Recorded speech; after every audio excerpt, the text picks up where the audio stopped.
Sorry sir.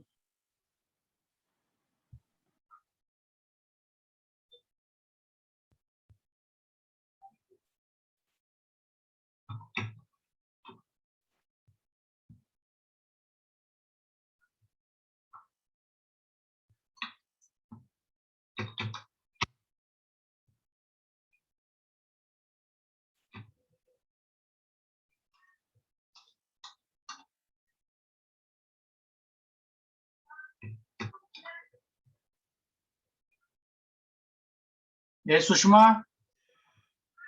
Sandeep sir phone कर।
Hello ma'am. Hello hello, आवाज आ रही है? हाँ जादू सर, येतोय आवाज.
हेलो, मेरी आवाज आ रही है? Yes ma'am, yes ma'am, yes ma'am. Sorry ma'am, actually technical problem बहुत बड़ी हो गई। नहीं नहीं, फिलहाल पहला दिन ये मेरा एक्चुअली ऐसा हुआ है। कोई बात नहीं। मेरे साथ ही प्रॉब्लम है, इसलिए भगवान ने टेक्निकल प्रॉब्लम भी कर दी। कोई बात नहीं। नहीं, सॉरी सॉरी सॉरी। नहीं, चलिए। एक्चुअली तो मेरे ख्याल से डायरेक्टली स्टार्ट करते हैं। अब फॉर्मेलिटी हम लोग ऑलरेडी कर चुके हैं। और जैसा हम कह रहे थे कि आज मेरा भी टेस्ट है, खुद हम अपना टेस्ट ले रहे हैं कि हम कितनी देर बोल सकते हैं। और कोशिश करेंगे हम सारे इम्पोर्टेंट पॉइंट्स को टच करने की। लेकिन कई पॉइंट्स जो है वो छूटेंगे भी, क्योंकि अदरवाइज वो बहुत लंबा हो जाएगा। तो हम लोग शुरू करते हैं। उल्रिक बेक पे, जैसा आप लोग जान रहे हैं, मुझे बात करनी है उल्रिक बेक के बारे में। और जब हम उल्रिक बेक की बात करते हैं, बेसिकली उन्होंने ग्लोबलाइजेशन, मॉडर्निटी, जिसको वो मॉडर्निटी नहीं, लेट मॉडर्निटी कहते हैं, रिस्क सोसाइटी, एलिवेटर इफेक्ट, इन सब चीजों की बात की है। Reflexive modernization. तो हम देखते हैं इनमें से कितनी चीजों को हम, कितने टर्म्स को हम कवर कर सकते हैं और कितने डिटेल में कर सकते हैं।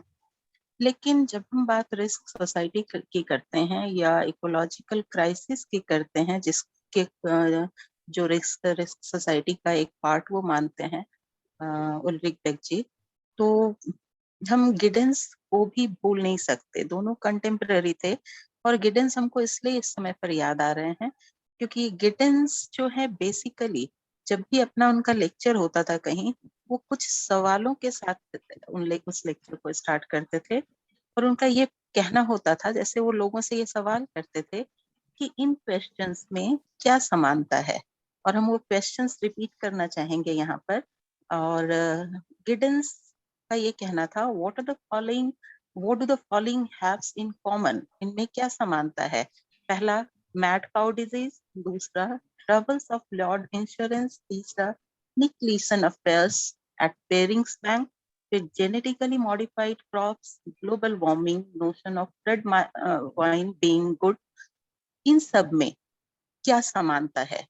उनकी लेक्चर की शुरुआत ऐसे ही होती थी और उनका जवाब बेसिकली इन सारे क्वेश्चंस का एक ही है कि ये सारे क्वेश्चंस समाज में रिस्क की बात करते हैं और ये बताते हैं कि कैसे हमारा सामाजिक, आर्थिक, राजनीतिक डिस्कोर्स जो है डिफरेंट सेटिंग्स में रिस्क के द्वारा डोमिनेट किया जा रहा है या रिस्क का उस पर आधिपत्य है। ये बोलने की वो इसका जवाब जो है यही है। तो कहीं ना कहीं गिडेंस की सॉरी रिस्क की बात करते हैं और ये जो पूरा लिस्ट है गिडेंस के सवालों का, इसमें बेसिकली टेक्नोलॉजी और साइंस एंड टेक्नोलॉजी किस तरह से समाज में हमारे जीवन को प्रभावित कर रहे हैं, कैसे शेप कर रहे हैं, कैसे वो अलग अलग तरह के रिस्क को क्रिएट कर रहे हैं और कैसे अनइंटेंडेड कॉन्सिक्वेंस है उसका समाज के लिए, हमारे अपने स्वास्थ्य के लिए, हमारे वेलबींग के लिए और हमारे पर्यावरण के लिए भी। तो गिडेंस जो है कंटेम्पररी थे, इनफैक्ट दोनों कोलैबोरेट भी करते थे, लेकिन जो सबसे इम्पोर्टेंट कंट्रीब्यूशन रहा है रिस्क के फील्ड में वो उल्रिक बेक का रहा है। और इनफैक्ट इतने पॉपुलर सोशियोलॉजिस्ट रहे हैं उल्रिक बेक, जिनका साइटेशन कंटेम्पररी पीरियड में मैक्सिमम रहा है। जब उन्होंने वर्ल्ड रिस्क सोसाइटी की बात की थी और रिस्क सोसाइटी की बात की थी, तो ये बुक जो है कई इंसिडेंट्स के साथ इनफैक्ट कई उस समय पर ऐसे इंसिडेंट्स हो रहे थे दुनिया में जिसके कारण ये बुक सडनली बहुत ज्यादा पॉपुलर हुआ था। पर बेसिकली जब उल्रिक बेक रिस्क सोसाइटी की बात करते हैं, मॉडर्निटी की बात करते हैं, तो कहीं ना कहीं वो उस एक स्ट्रेंज पैराडॉक्स जो है लेट मॉडर्न सोसाइटी में, उसकी बात करते हैं। अब ये स्ट्रेंज पैराडॉक्स क्या है? क्योंकि रिस्क सोसाइटी में साइंस और टेक्नोलॉजी जो है और इंडस्ट्रियलिज्म, ये कहीं जो समाज में प्रोग्रेस के लिए रिस्पॉन्सिबल हैं, जो समाज में जिनके कारण इतनी प्रगति हम देख रहे हैं, चाहे वो साइंस और टेक्नोलॉजी हो या इंडस्ट्रियलिज्म हो, हमारी सारी की सारी प्रोग्रेस अगर मॉडर्न टाइम्स में हम देखें, ये इनके कारण है। लेकिन यही साइंस, टेक्नोलॉजी एंड इंडस्ट्रियलिज्म जो है वो मॉडर्न सोसाइटी में रिस्क के लिए भी रिस्पॉन्सिबल हैं। और जो पूरी दुनिया है ये रिस्क प्रोन हो गई है इस लेट मॉडर्निटी में, जिसको जो की Ulrich Beck reflexive modernization, late modernity, high modernity, कई टर्म्स गिडेंस और ये यूज करते हैं। हालांकि उल्रिक बेक जो वर्ड यूज करते हैं वो है रिस्क सोसाइटी। तो इसलिए ये पैराडॉक्स है, क्योंकि एक और जहां साइंस टेक्नोलॉजी हमारे समाज में उन्नति के लिए रिस्पॉन्सिबल है, बहुत सारे उन्होंने योगदान दिए हैं समाज में, वहीं पर दूसरी ओर इसी के कारण हमारा समाज जो है कई तरह के रिस्क का सामना कर रहा है। और यही पैराडॉक्स की बात उल्रिक बेक करते हैं, जो जिसने उन्हें इतना पॉपुलर करने का काम किया था, क्योंकि ये मॉडर्न सोसाइटी में जो है रिस्क प्रोडक्शन के इंजन के रूप में भी वर्क कर रहे हैं। मतलब सारे वो वर्च्यूज जो साइंस एंड टेक्नोलॉजी के थे वो डेंजर में और कहीं ना कहीं नुकसान में बदलता हुआ दिखाई देता है। तो लेट मॉडर्न सोसाइटी या लेट मॉडर्निटी जो है, इसमें हम प्रोग्रेस के साथ साथ रिस्क को भी को एग्जिस्ट करता हुआ देखते हैं। और ये रिस्क किसी भी तरह का हो सकता है। आज के समय में अगर हम देखें तो उल्रिक बेक कहीं ज्यादा 1886 में 1986 की उसकी उनकी बुक है 80s की। उस समय पर वो जितने रेलेवेंट थे, आज कोविड-19 के पीरियड में उल्रिक बेक उससे कहीं ज्यादा रेलेवेंट है, क्योंकि उन्होंने इस कोविड-19 सार्स वायरस की बात उसी समय पर की थी। और आज तो उसका जो खतरनाक रूप हमारे सामने है कि हम पूरी तरह से तबाह हो चुके हैं। हर देश ऑलमोस्ट तबाह है। तो उल्रिक बेक आज भी उतनी ही कंटेम्पररी है, उतने ही रेलेवेंट है। और शायद यही कारण है कि हमने उल्रिक बेक को लेना डिस्कस करने का डिसाइड किया था। तो उनका ये कहना है, ये जो लेट मॉडर्न सोसाइटी है, यहाँ पर बहुत ढेर तरह के रिस्क हैं। ग्लोबल इकोलॉजिकल रिस्क हैं, हेल्थ पैंडेमिक्स जिसका हम लोग अभी सामना कर रहे हैं, वो एक रिस्क है। इंटरनेशनल टेररिज्म, जो टेक्नोलॉजिकल एक्सपोजर हैं उनके कारण, जैसे 5G टेक्नोलॉजी, कई लोगों का तो ये कहना है कि ये जो कोरोना है ये 5G की देन है। हालांकि ये बहुत सही नहीं हो सकता, क्योंकि कोरोना जो है पिछले उस 5G टेक्नोलॉजी अभी इतना ज्यादा परकोलेट नहीं किया है और हमारे यहाँ तो आया भी नहीं है। तो इसलिए इससे रिलेट करना उतना सही नहीं है। बट हाँ, इतना सही है कि टेक्नोलॉजी के कारण बहुत सारे हेल्थ प्रॉब्लम्स आ रहे हैं। जेनेटिकली मॉडिफाइड फूड की बात करें, इलेक्ट्रोमैग्नेटिक रेडिएशन की बात करें, जो इंडस्ट्रीज जो टॉक्सिन्स और पॉल्यूटेंट्स रिलीज करती हैं, मतलब लिस्ट है रिस्क की जो आज की सोसाइटी में, लेट मॉडर्न सोसाइटी में मौजूद है। और जो है ये साइंस और टेक्नोलॉजी पे एक तरह का को लेकर एक तरह का डर पैदा करता है, एक तरह का डिस्ट्रस्ट पैदा करता है। और ये बताता है कि there is a limit to scientific progress, मतलब साइंस के प्रगति करने का की एक सीमा है। आर्थिक वृद्धि की या आर्थिक ग्रोथ की एक सीमा है, और इंडस्ट्रियलाइजेशन की भी एक सीमा है। और ये सारे फीचर्स जो हैं लेट मॉडर्न सोसाइटी में हमें दिखाई देते हैं, जिसको कि बेक सेकंड मॉडर्निटी भी कहते हैं। तो बेक का जो इमेजिनेशन, जो वर्ड मतलब बेसिकली जो प्रोसेस, जो फेनोमेनन जो बेक का इमेजिनेशन कैप्चर करता है, वो है इंडस्ट्रियल सोसाइटी का एब्सोल्यूट सक्सेस, लेकिन साथ साथ उसका उसी समय पर एब्सोल्यूट फेल्योर भी, जो कि इतने सारे रिस्क को जन्म देने का काम करता है। तो ये पैराडॉक्स है जिसकी हम लोग बात कर रहे थे कि कैसे चीजें मॉडर्न सोसाइटी में, लेट मॉडर्निटी में जो है वो ट्रांसफॉर्म होती हैं। और बेक जो है इसी अंडरस्टैंडिंग के साथ मॉडर्निटी की, लेट मॉडर्निटी की, और जो मास्टरी एस्टेब्लिश करता है नेचर के ऊपर, अपने रिस्क सोसाइटी की बात करते हैं। जब हम इंडस्ट्रियल मॉडर्निटी और रिस्क सोसाइटी की बात करते हैं, तो हमने देखा कि इसका लिमिट है, एक प्रोग्रेस का एक लिमिट है। और जो एक ट्रांसफॉर्मेशन दिखाई दे रहा है आज के समय में, जिसको कि हम एक नए ऐतिहासिक युग की शुरुआत कह सकते हैं।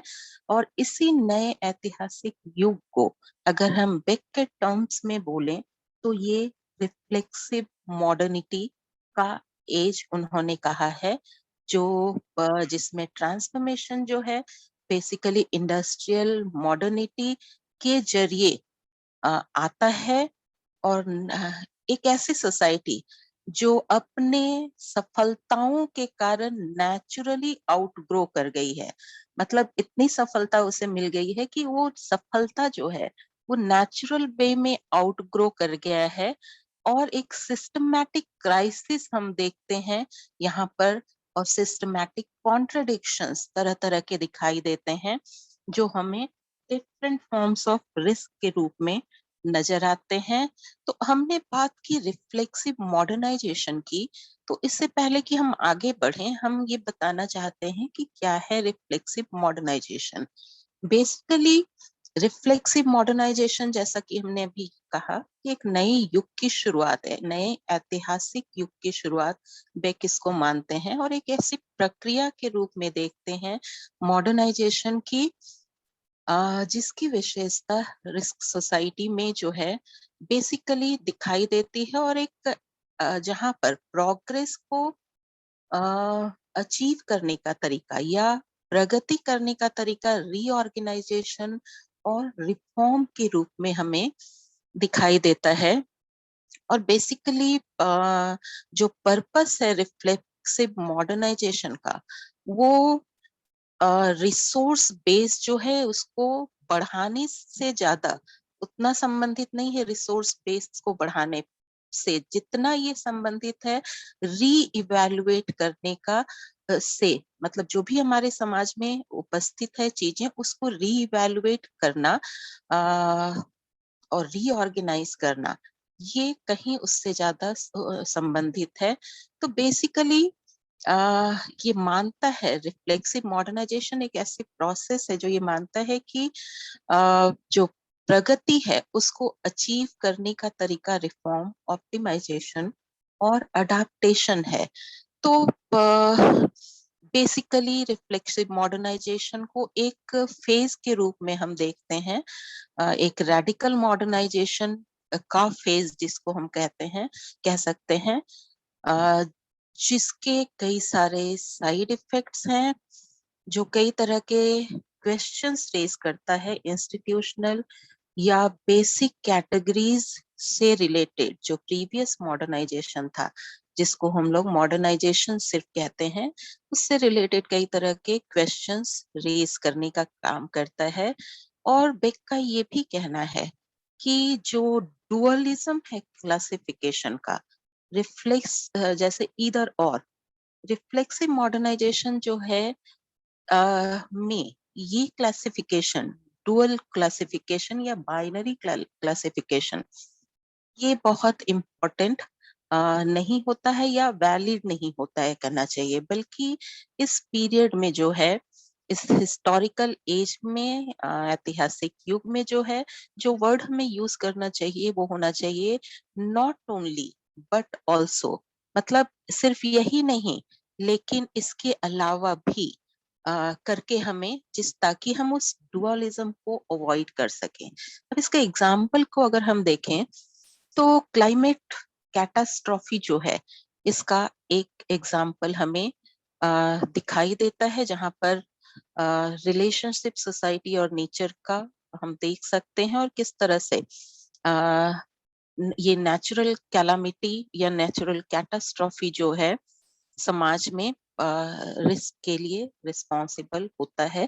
बेसिकली जो रिफ्लेक्सिव मॉडर्नाइजेशन है, जो अभी तक एग्जिस्ट करता था डुअलिज्म, उसको अंडरमाइन करता है, और एक मॉडर्नाइजेशन की जो प्रक्रिया है और उसके प्रभाव को, के रेडिकलाइजेशन की बात ये करने की कोशिश करता है। तो बेसिकली जब हम देखें तो ज्यादातर मॉडर्न इंडस्ट्रियल सोसाइटीज जो हैं, वो इकोनॉमिक ग्रोथ को एक्सपीरियंस कर रहे हैं, वहाँ वेलफेयर है, वहाँ सिक्योरिटी है, वहाँ जो है पीस है उनकी अपनी टेरिटरी में। तो ऐसी सोसाइटी में होते हुए भी, जहाँ पीस भी है, सिक्योरिटी भी है, वेलफेयर भी है, ग्रोथ भी है, तो क्यों ये सोसाइटी रिस्क और डेंजर के अराउंड रिवॉल्व करता है? तो उल्रिक बेक का ये कहना है, ये ऐसा इसलिए है क्योंकि बेसिकली वो अट्रीब्यूट करते हैं इन सारे डेंचर्स को रिफ्लेक्सिव मॉडर्नाइजेशन के जरिए एक्सप्लेन करने की कोशिश करते हैं, जिसके अनइंटेंडेड और अनफोर्सीन साइड इफेक्ट्स जो है वो मॉडर्न लाइफ में बैकफायर करता हुआ दिखाई देता है। तो रिस्क सोसाइटी एक रियलिटी के रूप में हम देखते हैं, और आज भी हम कहीं ना कहीं रिस्क सोसाइटी के ही पार्ट हैं। तो ये जो थीम है रिस्क का, 80s में जब उन्होंने अपनी बुक लिखी थी, उस समय पर हवाओं में हम कह सकते हैं रिस्क सोसाइटी का थीम हमें नजर आता है, क्योंकि कहीं ना कहीं कोल्ड वॉर जो है, मतलब वो एस्केलेट करता हुआ दिखाई दे रहा था। ये वो पीरियड था। डीडीटी के अगेंस्ट कैंपेन जो है, जो साइलेंट स्प्रिंग बुक आई थी कार्सन की, उसके बाहर हम देखते हैं ग्लोबली डीडीटी के अगेंस्ट कैंपेन स्टार्ट होता हुआ दिखाई देता है। फिर इनविजिबल केमिकल पॉल्यूशन जो है, उसके बारे में हाइटेंड अवेयरनेस हमें ग्लोबली दिखाई देता है। फिर न्यूक्लियर एक्सीडेंट्स जो है कुछ उस समय पर होते हुए दिखाई देते हैं। तो कुल मिलाकर रिस्क जो है 80s में हवाओं में मौजूद था, मतलब ओमनी प्रेजेंस, हर जगह जो है वो रिस्क मौजूद था। लार्ज स्केल थ्रेट जो है वो ग्लोबल स्कोप का, जो अनोनिमस था, जो इनविजिबल था, वो हमें दिखाई देता है पूरा, जो कि मॉडर्निटी के बाद जो है सॉर्ट ऑफ काउंटर मॉडर्निटी हम कहें, उस पीरियड में आता हुआ दिखाई देता है। और ये ट्रांसेंड करता है हमारे स्पेस के कॉन्सेप्ट को, हमारे टाइम के कॉन्सेप्ट को, हमारे सोशल डिफ्रेंसिएशन के कॉन्सेप्ट को। क्योंकि स्पेस और टाइम की अगर हम बात करते हैं तो कहीं ना कहीं बूमरैंग इफेक्ट जो है वो रिस्क का होता है। मतलब जब वो दुनिया के एक पार्ट में कोई चीज होती है तो पूरी दुनिया उसके चपेट में आ जाती है। स्पेशली आज के ग्लोबल वर्ल्ड में, अभी 2 दिन पहले हम कोई न्यूज देख रहे थे जिसमें ये कहा गया था कि कोरोना वायरस तब तक खत्म नहीं होगा जब तक ये पूरी दुनिया में एक साथ खत्म ना हो जाए। इसका कारण यही बूमरैंग इफेक्ट है। आप एक कंट्री में खत्म कर देंगे, लेकिन कोई भी कंट्री आइसोलेटेड नहीं है आज के दिन में। तो रिस्क जो है का यही बूमरैंग इफेक्ट होता है। और दुनिया में के एक कोने में जो घटना घटती है वो पूरी दुनिया में तबाही मचाने के लिए सफिशिएंट होती है। और इन्हीं सब कारणों से अगर हम देखें तो उल्रिक बेक को जाइटगाइस्ट जो है सोशियोलॉजिस्ट के रूप में माना जाता है, जिसका मतलब होता है स्पिरिट ऑफ द एज। मतलब एक ऐसे सोशियोलॉजिस्ट जिनमें स्पिरिट ऑफ द अपने समय का जो है वो स्पिरिट वो मौजूद था। और हैबरमास वगैरह की भी अगर हम लोग बात करें तो इन्होंने कैरेक्टराइज किया है न्यू ऑब्सक्योरिटी के तरह से उस पीरियड को। बेसिकली जो मोस्ट कॉमन जो है चीज उस समय पे जो था, वो उस पीरियड को पोस्ट की तरह रेफर करना, post industrial, post modern, post colonial. लेकिन बेक जो है वो पोस्ट वर्ड को यूज करने के डेड अगेंस्ट थे, क्योंकि उनका ये कहना था कि जब हम किसी जगह किसी पीरियड के लिए पोस्ट वर्ड यूज करते हैं तो वो हमारे हेल्पलेसनेस को दिखाने का काम करता है। और इसलिए उन्होंने पोस्ट वर्ड यूज करने की बजाय, पोस्ट मॉडर्न वर्ड यूज करने की बजाय जो वर्ड उन्होंने यूज किया वो था रिस्क सोसाइटी, और जिसकी हम लोग बात कर रहे हैं। और काफी चेरनोबिल अगर हम देखें, यूक्रेन में न्यूक्लियर रिएक्टर प्लांट में जो ब्लास्ट हुआ था, ये कोइंसाइड करता है रिस्क सोसाइटी का कॉन्सेप्ट बेक का उसके साथ, जिसके कारण हम देखते हैं जो रेडिएशन का लेवल था वो हिरोशिमा और नागासाकी पर जो बॉम्ब ब्लास्ट के था बाद जो रेडिएशन हुआ था, उससे 30 और 40 गुना ज्यादा एटमॉस्फेयर में रेडिएशन इसके कारण हुआ था। तो बेसिकली जो है रिस्क हर जगह मौजूद था उस समय पर, और इसलिए रिस्क सोसाइटी की बात उन्होंने उल्रिक बेक ने की है अपने उसमें, जो काफी इम्पोर्टेंट कॉन्सेप्ट के रूप में हम देख सकते हैं। हालांकि ये क्वेश्चन से रहित नहीं है, ऐसा नहीं है कि हम इसको क्रिटिसाइज नहीं कर सकते, बहुत से क्रिटिसिज्म हो सकते हैं, लेकिन बहुत इम्पोर्टेंट एक कॉन्सेप्ट दिया है उन्होंने, और ये कहा है कि ये जो लेट मॉडर्न सोसाइटी है इसमें रिस्क इनहेरेंट है, जो इस समाहित है रिस्क इस सोसाइटी में, क्योंकि टेक्नोलॉजिकल चेंज इस सोसाइटी में बहुत तेजी से होता है, और ये जो टेक्नोलॉजिकल चेंज है ये रिस्क, नए नए फॉर्म्स ऑफ रिस्क को प्रोड्यूस करने का काम करता है, जो कि किसी एक एरिया तक सीमित नहीं है, बल्कि मल्टीपल एरिया में हम देख सकते हैं, एनवायरनमेंट के एरिया में, हेल्थ के एरिया में, इवन एम्प्लॉयमेंट के एरिया में, जॉब इनसिक्योरिटी को देख सकते हैं।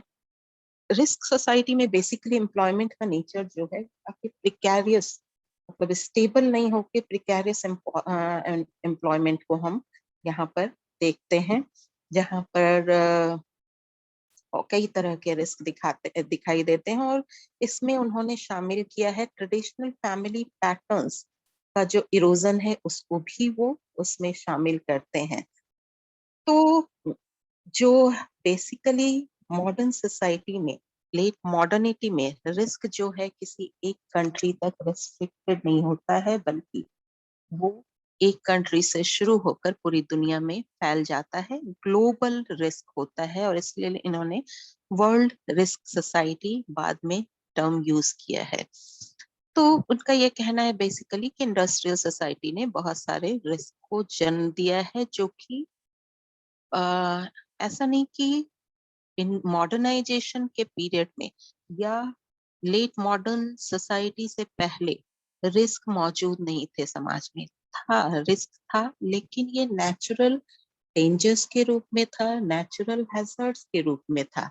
लेकिन मॉडर्न सोसाइटी में अगर हम देखें तो ये रिस्क के रूप में हमें दिखाई देता है। अब हम ये हमारे दिमाग में ये सवाल आ सकता है कि नेचुरल डेंजर या हैजार्ड या रिस्क में क्या डिफरेंस है, तो ये हम आप लोगों पर छोड़ते हैं, क्योंकि आ, हमको लगता है कि हमें कंसंट्रेट करना चाहिए इम्पोर्टेंट पॉइंट्स पर, rather देन इन छोटे टर्म्स को एक्सप्लोर मतलब एक्सप्लेन करने पर। तो बेसिकली मॉडर्न सोसाइटी में जो रिस्क है वो उसके अपने ही डेवलपमेंट के कारण होता है, जिसकी एक लिमिट की हम लोगों ने बात की थी। तो रिस्क सोसाइटी जो है बेसिकली, अगर हमने टाइम एंड स्पेस की बात की थी, तो बेक जो है ये पॉइंट आउट करने की कोशिश करते हैं कि जो हम अभी भी बोल रहे थे कि मॉडर्न सोसाइटी में रिस्क जो है वो रेस्ट्रिक्टेड नहीं होता है, टाइम एंड स्पेस के बियॉन्ड जाके उसका इम्पैक्ट हम देखते हैं मॉडर्न सोसाइटी में। और जो है उसकी बेसिकली बात करते हैं, कई तरह के रिस्क को वो लेते हैं, जिसमें से हम लोगों ने कुछ एग्जांपल्स देखने की कोशिश की है। उनका ये भी कहना है बेका कि रिस्क सोसाइटी में हम बेसिकली रेडिकली डिपेंडेंट हो जाते हैं स्पेशलाइज साइंटिफिक नॉलेज पर, ये डिफाइन करने के लिए कि हमारे लिए क्या डेंजरस है या क्या नहीं है। मतलब scientific knowledge, specialise scientific knowledge जो है वो यहाँ पर बहुत इम्पोर्टेंट रोल प्ले करता है, क्योंकि ये हमें बताता है कि हमारे लिए क्या हार्मफुल है, क्या थ्रेटनिंग है, या क्या रिस्की है, या क्या नहीं है। तो एक विशेषता रिस्क सोसाइटी की हम ये देख सकते हैं। मॉडर्न सोसाइटी में बेसिकली मेरे ख्याल से हम इसको छोड़ते हैं और आगे बढ़ते हैं। रिस्क मतलब बेक का ये कहना था कि जो उन्होंने बेसिकली 3 तरह के तरीके जो है, या 3 रास्तों की बात की है जिसके जरिए रिस्क को आइडेंटिफाई किया जा सकता है। लेकिन जो सबसे प्रिय तरीका वो बताते हैं वो है कॉस्मोपॉलिटन माइक्रोपॉलिटिक्स का। जो एक लॉजिकल एक्सटेंशन है बेसिकली रिफ्लेक्सिव मॉडर्निटी का, जिसकी हम लोगों ने अभी बात की थी, जहां पर साइंस को जो है उसकी गद्दी से उतार दिया जाता है, मतलब उतना इम्पोर्टेंट उसको इम्पोर्टेंस उसे नहीं दिया जाता है। और ये जो पहले का जो प्रीवियसली डिमार्केटेड स्फीयर था नेशनल पॉलिटिक्स का, जिसमें पार्लियामेंट डोमिनेट करता था, सॉवरेन गवर्नमेंट्स डोमिनेट करते थे और टेरिटोरियल स्टेट्स जो हैं वो डोमिनेट करते थे। ये सारे जो हम देखें, जो प्रीवियसली अनपॉलिटिकल रियल हुआ करते थे या एरिया हुआ करता था, जैसे gender relations, family life, environment, ये सारे एक सब पॉलिटिक्स या माइक्रो पॉलिटिक्स का एरिया दिखाई देता है। और बेक का ये कहना है कि ये सब पॉलिटिक्स जो है उसको कैसे इनविगरेट किया जाए, ये एक कंसर्न की बात उन्होंने कहा। और ये कहा कि जो है ये रिस्क लोकल हो सकता है, मतलब ये माइक्रो पॉलिटिक्स लोकल लेवल पर हो सकता है, मतलब सिंपल रोड बनना, एयरपोर्ट बनना, या फिर ग्लोबल स्कोप का भी हो सकता है। और अगर हम देखें तो ये जो कोरोना वायरस का पीरियड है उसके बैक के अकॉर्डिंग हमें ये देखें तो माइक्रो पॉलिटिक्स इन एक्शन की बात जो है वो करने की कोशिश करते हैं। बेसिकली रिस्क सोसाइटी में जो है बेसिक मोटिव फोर्स जो होता है वो पावरफुल इमोशन ऑफ फियर या रिस्क। हम कोट करेंगे बेक को, जिसमें उन्होंने ये कहा है, how can we cope with the fear if we can not overcome the causes of the fear? How can we live on the volcano of civilization without deliberately forgetting about it, but also without suffocating on the fears and not just on the vapors that the volcano exudes, unquote. तो जो है fear का emotion जो है वो काफी strong होता है रिस्क सोसाइटी में। बेसिकली जो है रिस्क सोसाइटी में अगर हम देखें तो बेक का ये कहना है कि एक पैराडाइम शिफ्ट है मॉडर्निटी से सेकेंड मॉडर्निटी की ओर, जिसका जो हमने अभी डिस्कस भी किया है, बूमरैंग इफेक्ट जो है वो दिखाई देता है। ये सेकेंड मॉडर्निटी जो है, अगर हम देखें कुछ विशेषताएं वो बताने की भी कोशिश करते हैं, जो वेल्थ या पावर के डिस्ट्रीब्यूशन से उतनी कंसर्न नहीं होती जितनी की रिस्क हैंडलिंग से कंसर्न होता है सेकेंड मॉडर्निटी में। और कैसे रिस्क को अवॉइड करना, उसको अवॉइड करना, उस तरह की कैपेबिलिटी को डेवलप करना, ऐसा नॉलेज सिस्टम, ऐसा इंफॉर्मेशन डेवलप करना जो कि रिस्क को विजिबिलिटी प्रोवाइड कर सके, ये एक इम्पोर्टेंट जो है काम होता है रिस्क सोसाइटी में। अगर हम वेक की बात करें तो जो सेकेंड मॉडर्निटी है वो non-linear, anti-determinist, competing with time और paradoxical development, इसमें सब simultaneously साथ साथ चलता हुआ दिखाई देता है। तो बेक का जो ये कॉन्सेप्ट है इसको हम बेसिकली एक कंट्रीब्यूशन के रूप में देख सकते हैं, जो सोशियोलॉजी को एक पॉलिटिकल पोटेंशियल देने का काम करता है, जिसका कंटेम्प्रेरी वर्ल्ड में एक इम्पोर्टेंट रोल हम देख सकते हैं। तो बेसिकली जो रिस्क सोसाइटी में एक साइंटिफिक अप्रोच टू साइंस की बात बेक करते हैं रिस्क को अवॉइड करने के लिए। जो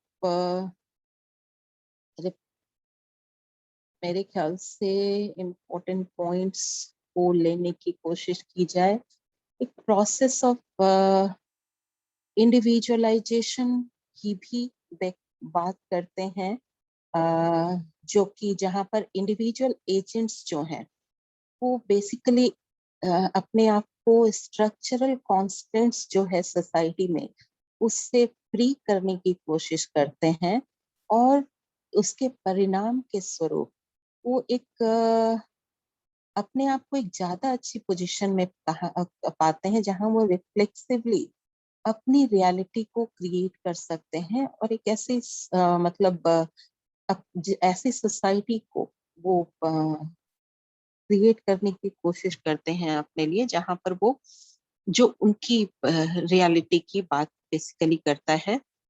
तो क्लास सिचुएशंस और इससे डिटरमिन होने के बाद अब बजाय ये जो इंडिविजुअलाइजेशन यहाँ पर जो है लोग मोर और लेस जो है क्लास के बियॉन्ड या उतना इम्पोर्टेंस क्लास को नहीं देते हुए वो ऑपरेट करने की कोशिश यहाँ पर करते हैं। तो जो ये न्यू मॉडर्निटी हम बेसिकली जो देखते हैं, जिसको रिस्क सोसाइटी के रूप में भी हम देखते हैं, यहाँ पर ओल्ड मॉडर्निटी हमें अबॉलिश होता हुआ दिखाई देता है, जो इंडिविजुअल्स को बेसिकली एक कैपेबिलिटी प्रोवाइड करता है, जहां वो अपना डिसीजन ले सकते हैं क्लास के रेफरेंस के बिना या कास्ट के रेफरेंस के बिना।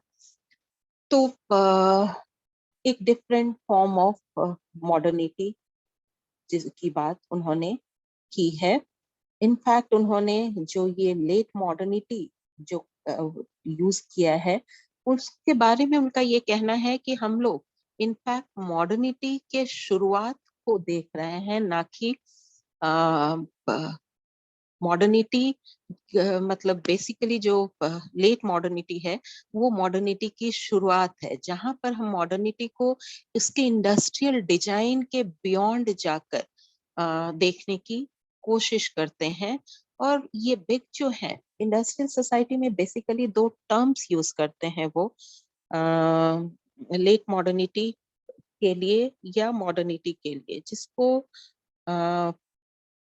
मेथोडोलॉजिकल नेशनलिज्म वर्ड उन्होंने यूज किया है मॉडर्निटी के लिए, जहां पर कि चीजें जो है नेशन स्टेट की बाउंड्री में होती है या उसके अकॉर्डिंग डिसाइड होती है, मतलब ऑब्जर्वर्स पर्सपेक्टिव की वो बेसिकली बात करते हैं। तो उनका ये कहना है ये जो रिस्क सोसाइटी है या लेट मॉडर्निटी है, यहाँ पर मेथोडोलॉजिकल कॉस्मोपॉलिटनिज्म जो है वो इम्पोर्टेंट रोल प्ले करता है। और जब वो कॉस्मोपॉलिटनिज्म की बात करते हैं तो ये ग्लोबलाइजेशन से डिफरेंट है, मतलब विद इन सेम सोसाइटी जो कॉस्मोपॉलिटन नेचर होता है ये उसकी बात कर रहे होते हैं। और ये रिस्क सोसाइटी में जो है ऑब्जर्वर्स पर्सपेक्टिव मेथोडोलॉजिकल कॉस्मोपॉलिटनिज्म का होना चाहिए, ना कि मेथोडोलॉजिकल नेशनलिज्म का होना चाहिए। यानी डी टेरिटराइज मतलब टेरिटरी के बियॉन्ड जाना, नेशन स्टेट के बियॉन्ड जाना, और मतलब बेसिकली रिस्क सोसाइटी की जो कैरेक्टरिस्टिक है वो उसकी बात करने की कोशिश करते हैं। तो बेक का ये कहना है जो ट्रांजिशन है मॉडर्निटी से लेट मॉडर्निटी की वो, ये बेसिकली तीन तरह के इंडिकेटर्स होते हैं इसके। पहला इंडिकेटर जो है वो कहते हैं अनफोर्सिन साइड इफेक्ट्स जो है इंडस्ट्रियल प्रोडक्शन का, वो पहला इंडिकेटर होता है। इसके हम डिटेल में नहीं जाएंगे क्योंकि कहीं ना कहीं मेरी सांस फूलने लगी है। दूसरा इंडिकेटर जो है वो बोलते हैं इकोलॉजिकल सोशल कॉन्फ्लिक्ट जो अकम्पनीड बाय इंडिविजुअलाइजेशन, ये उस दूसरा इंडिकेटर होता है जो मॉडर्निटी से लेट मॉडर्निटी में ट्रांजिशन का। फिर मैडम तीसरा है वो मैडम सिविल सोसाइटी के सब पॉलिटिक्स के इमर्जेंस का हम देख सकते हैं, दिखाई मैडम देते हैं। हाँ बताइए। हाँ, आपका थोड़ा मुझे मेरे ख्याल से 5 मिनट ब्रेक भी ले सकते हैं आप, कोई दिक्कत नहीं है। I think that's a good idea. हाँ, यस तो क्या हम ज्वाइंट रहें, क्योंकि फिर से यस मैं यस, रहेंगे रहेंगे, कोई जाए नहीं जाएंगे। 5 मिनट हम आप रुकते ब्रेक हैं दे सकते 2 मिनट, हम पानी वानी पी कर हैं। हाँ, आते हैं। Yes yes yes yes ma'am, yes, कोई दिक्कत थोड़ी देर। Thank you. Okay ma'am.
Arjun ji हाँ बोलिए, स्टार्ट बोलिए।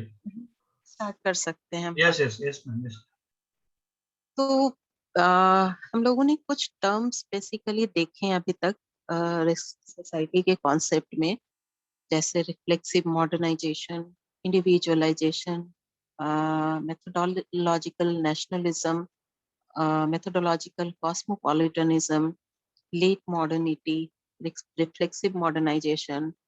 एक और कैरेक्टरिस्टिक की हम लोग बात कर लेते हैं जब हम रिस्क सोसाइटी की बात कर रहे हैं, वो है मैन्युफैक्चर्ड अनसर्टेनिटीज, जो रिस्क सोसाइटी की एक अ, विशेषता होती है।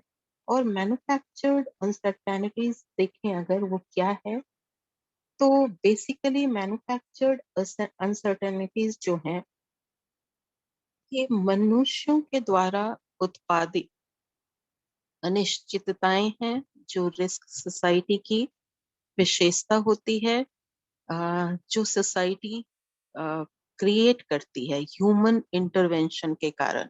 अगर हम देखें तो क्लाइमेट चेंज की बात गिडन्स ने की है, उल्रिक बेक ने भी की है, और कहीं ना कहीं पहला सोशियोलॉजिस्ट उल्रिक बेक को माना जाता है जो एंथ्रोपोसीन थे नेचर में, यानी जो ह्यूमन इंटरवेंशन और उसके कारण होने वाले प्रॉब्लम्स की बात करते हैं। तो मैन्युफैक्चर्ड अनसर्टेनिटीज जो है, ये ह्यूमन एक्टिविटीज के कारण या ह्यूमन बीइंग्स के कारण मैन्युफैक्चर्ड की जाने वाली अनसर्टेनिटीज हैं, जो इमिनेंट होती हैं सोसाइटी में, एक्सटर्नलाइजेबल होती हैं और कलेक्टिवली इम्पोज्ड होती हैं, जिसे अवॉइड करना इंडिविजुअली ये पॉसिबल नहीं होता, यानी अनअवॉइडेबल होती हैं।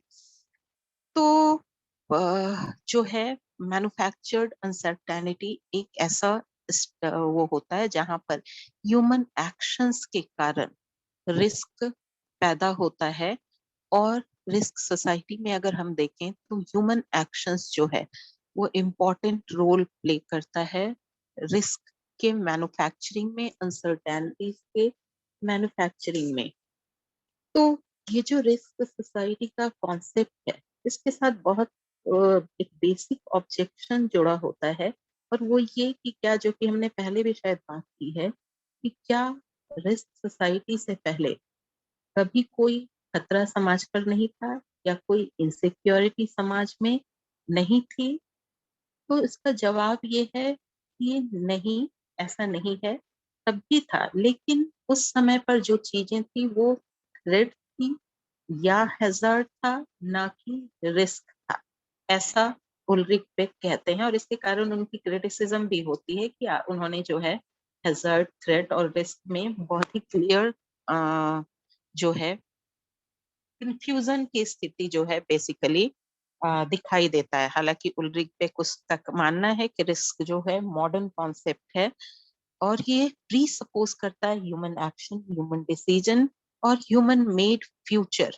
मतलब इन सब की बात करता है। ह्यूमन इंटरवेंशन अगर हम देखें, जिसके कारण अनसर्टेनिटीज जो है मैन्युफैक्चर होती हैं, उसकी बात करता है। तो बेक का जो है कई सारे कॉन्ट्रीब्यूशंस हैं, काफी इम्पोर्टेंट कॉन्ट्रीब्यूशंस हैं, लेकिन जो रिस्क सोसाइटी का उनका कंट्रीब्यूशन है वो काफी इम्पोर्टेंट माना जाता है, क्योंकि एक सोशियोलॉजिकल इंटरप्रिटेशन प्रोवाइड करने की कोशिश करता है एक ऐसे फिनोमेनन को लेकर, यानी रिस्क को लेकर, अ, जो मतलब ओमनी प्रेजेंट है, यानी हर जगह मौजूद है, अनडिफाइंड है लेकिन हर जगह मौजूद है। अ, अ, ये कलेक्टिवली पर्सनल लेवल पर एक्सपीरियंस किया जाता है, किया जा सकता है, और एक मैनिफेस्टो ऑफ सॉर्ट्स इसको हम कह सकते हैं, जहां पर उन्होंने एक नोबल एटीट्यूड प्रपोज करने का काम किया है कंटेम्पररी रियलिटी को लेकर, उससे रिलेटेड पॉलिटिक्स को लेकर। तो रिस्क का मतलब उल्रिक बेक का कंट्रीब्यूशन काफी इम्पोर्टेंट माना जाता है। एक तो जो है एक सोशियोलॉजिकल इंटरप्रिटेशन उन्होंने प्रोवाइड किया है रिस्क को लेकर, दूसरा उन्होंने जो है इकोलॉजिकल कंसर्न्स को जो है वो सोशियोलॉजी का सब्जेक्ट बनाने का काम किया है कि हाँ ये भी एरिया है जिसे स्टडी किया जा सकता है सोशियोलॉजी में। हालांकि अगर हम देखें तो पूरी की पूरी इम्पोर्टेंट बुक उल्रिक बेक ने नहीं लिखा है, गिडेंस ने लिखा है 2009 में, जो पॉलिटिक्स ऑफ क्लाइमेट चेंज की उन्होंने बात की है। लेकिन रिस्क के कॉन्टेक्स्ट में क्लाइमेट चेंज की बात जो है उल्रिक बेक काफी पहले करते हैं। इनफैक्ट दोनों गिडेंस और बेक दोनों का रिस्क को लेकर और इकोलॉजिकल रिस्क को लेकर खास करके इम्पोर्टेंट कंट्रीब्यूशन है, लेकिन बेक का बहुत ज्यादा है। तो बेक जो है एक इम्पोर्टेंट एरिया सोशियोलॉजी के फील्ड में खोलने का काम करते हैं, एनवायरमेंटल इश्यूज का, जिस पर हम देखते हैं बाद में गिडेंस एक बुक लिखते हैं पॉलिटिक्स ऑफ क्लाइमेट चेंज की बात उन्होंने की है। तो मेजर कंट्रीब्यूशन अगर हम देखें बेक का दिखाई देता है रिस्क सोसाइटी के रूप में हमारे सामने, जो कि आज भी उतना ही पर्टिनेंट है, जो कि आज भी उतना ही रेलेवेंट है जितना पहले कभी था वो।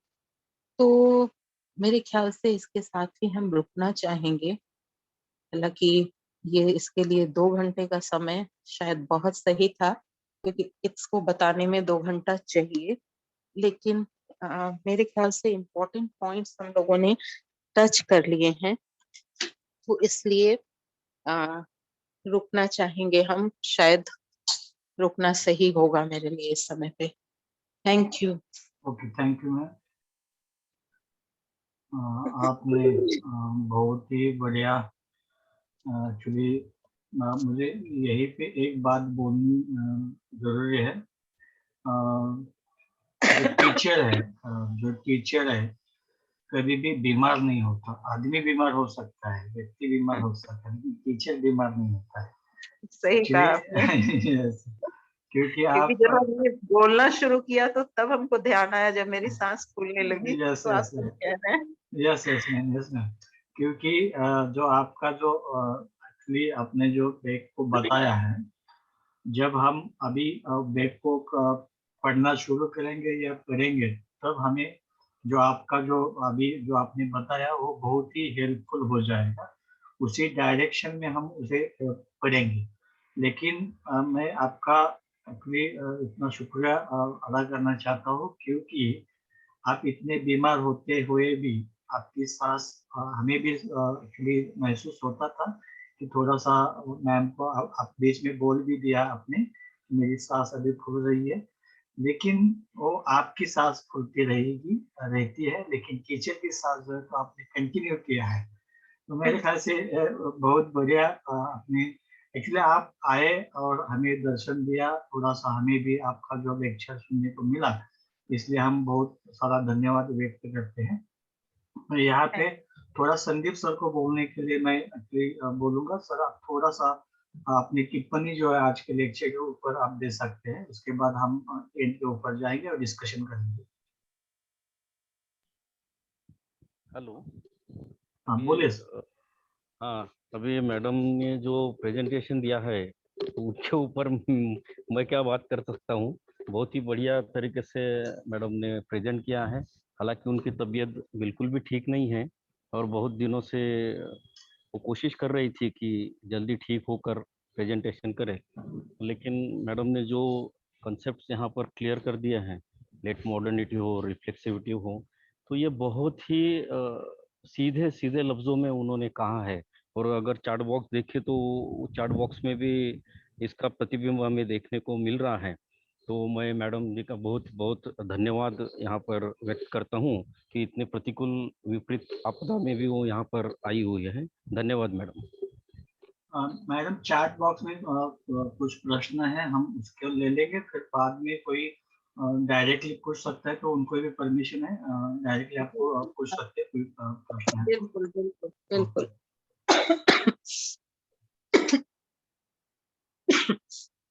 हाँ बोलिए। एक एक्चुअली नारायण चौधरी सर का प्रश्न है। risk society, late modernity concept are very well explained. Sorry, question नहीं है। क्या रिस्क सोसाइटी नहीं मॉडर्न? नहीं एक्चुअली उन्होंने अप्रिशिएट किया है। अच्छा अच्छा, ठीक, thank you thank you. Actually पहले किसी ने तो क्वेश्चन एक पूछा था कि ये क्वेश्चन था कि उनका कि रिस्क सोसाइटी के जो आपने जो कंसेप्ट अंग्रेजी में बताया है उसका कोई हिंदी में उसको कुछ अनुवाद हम कर सकते हैं? अनुमान मतलब कहीं पे है ये? अनुवाद अनुवाद, हाँ बिल्कुल, मतलब हालांकि हिंदी में इसका अनुवाद हुआ नहीं है, ये तो जर्मन भाषा में लिखी गई थी और इंग्लिश में भी ये 92 में कन्वर्ट हुआ है। हालांकि इसका 35 लैंग्वेजेस में अनुवाद हो चुका है, लेकिन हिंदी में नहीं हुआ है अभी तक। तो ऐसा मतलब कम से कम हमको नॉलेज में तो नहीं है, जो हमने देखा है 35 लैंग्वेजेस उसमें हिंदी नहीं है। तो ये एक इम्पोर्टेंट काम होगा अगर कोई कर सके तो, क्योंकि आज के समय के लिए, लेट मॉडर्निटी के लिए उल्रिक बेक बहुत इम्पोर्टेंट थिंकर है, तो इम्पोर्टेंट काम होगा ये। ओके, धन्यवाद। जो सहभागी सदस्य हैं उनको कुछ एक्चुअली प्रश्न है तो आप जो कुछ सवाल है तो आप पूछ सकते हो। एक्चुअली हैंड जो है तो रेज कर दीजिए, मैं आपका साउंड जो है माइक जो है तो अनम्यूट कर दूंगा।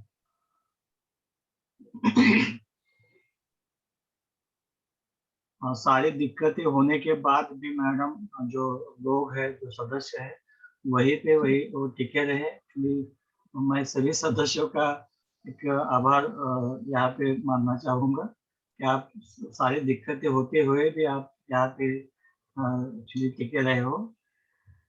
किसको कोई सवाल है? एक्चुअली आप सवाल पूछ सकते हो, 1-2 मिनट का आपका समय है।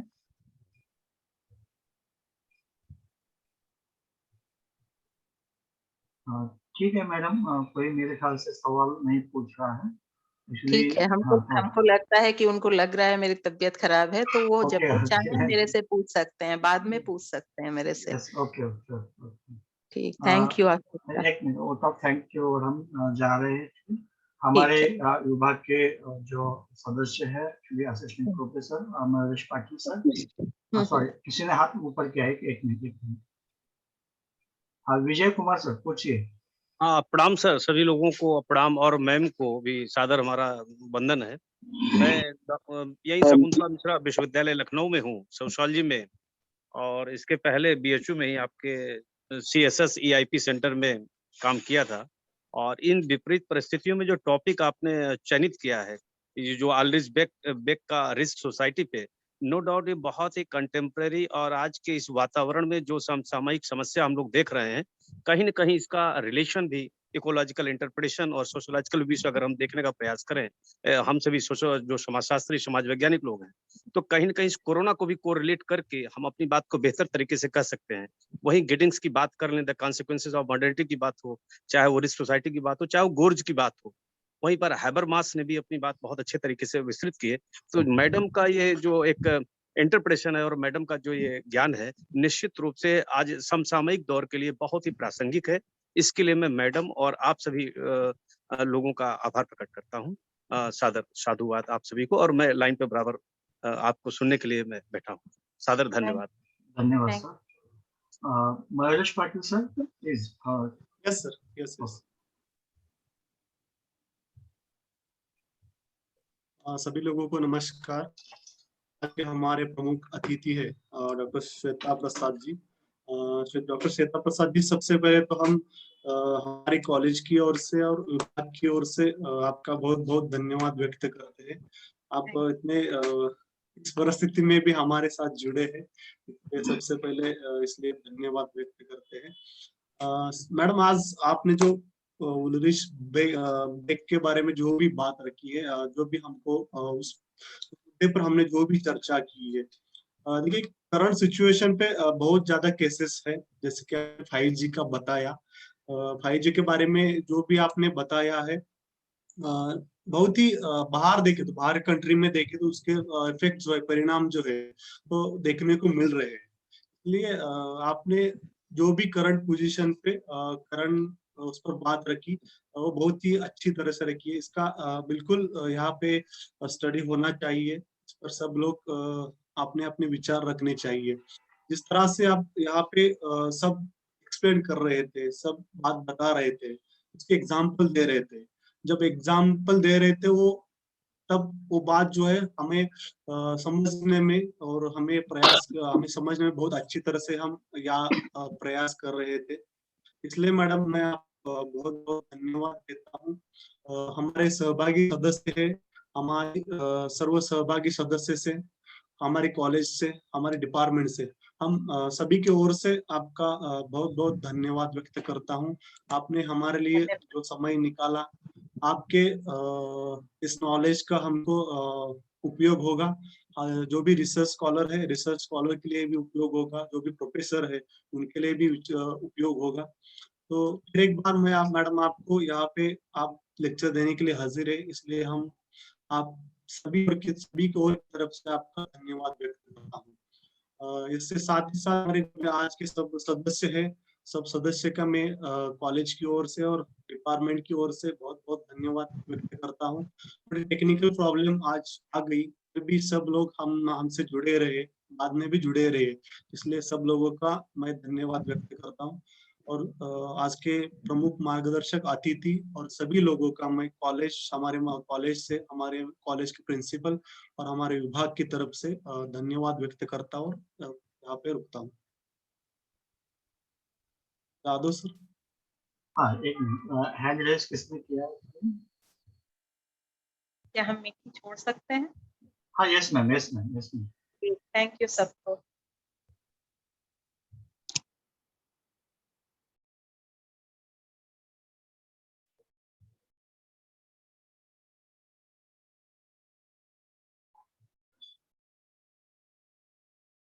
राम कुलसंगे सर, काय म्हणायचं तुम्हाला?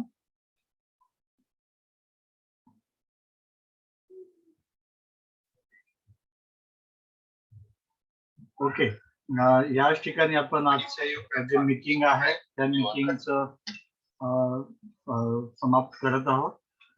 उद्या मात्र सगळ्यांनी वेळेवर अचानकपणे झालेला प्रॉब्लेम होता, ते सुद्धा आपण सगळेजण खरोखर या कार्यशाळेवर आणि या सगळ्या विचारवंतांना ऐकून घेण्यामध्ये तुमचा निश्चित तुम्हाला रस आहे असं दिसून येतं.